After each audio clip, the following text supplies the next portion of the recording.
Hi, it's Lauren Latchley here, your favorite realtor. And today we're going to talk about getting pre-approved. So getting pre-approved can seem like a process that you may want to put off, or if you aren't really sure how much that you can afford a home, then you may be like, oh, I'll never get pre-approved, I won't worry about it.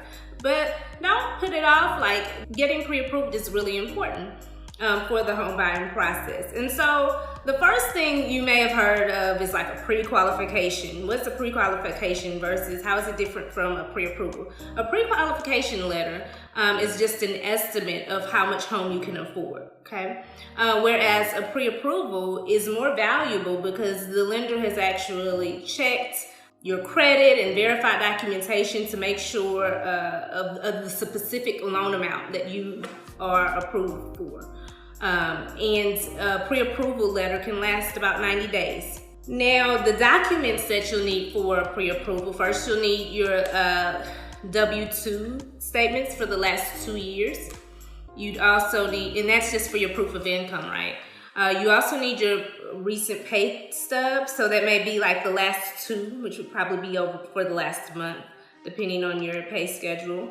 Okay, and then the important thing about that is that the recent pay stubs, they're going to call and verify employment. So they're going to call whomever your employer to verify that you actually work there. So they'll have the stubs, they'll also call and verify.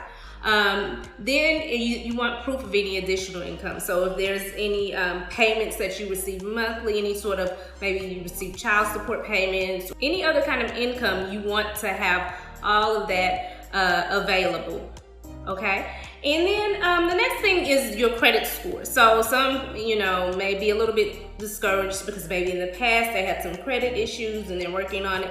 But there are different loans available that will allow you to have a credit score as low as 580. So you don't have to be in that 800, 700 range in order to be pre-approved for a home. So go ahead and check with a lender to see where you stand. And that's another important thing. You want to make sure that you work with a good lender. You want to work with someone who knows what they're doing, knows the process, and won't get you stuck in something that you can't afford, or like who will, who doesn't know like the things that you need in order to get you pre-approved. So you want to make sure you have a good lender. And then there's so many programs available. So you want to make sure they know about the programs and that they can help you that way.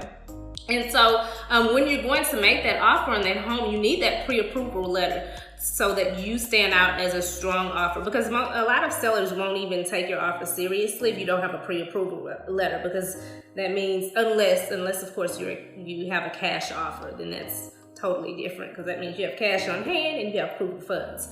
But you need that pre-approval letter to be a serious offer. So make sure you get that pre-approval, and it's not a hard process. If you need some help along the way, I can guide you to some of my preferred lenders who are awesome. So don't be discouraged. It's just one step towards your goal of owning a home.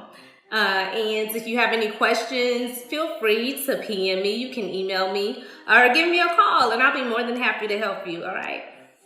Thank you. Until next time.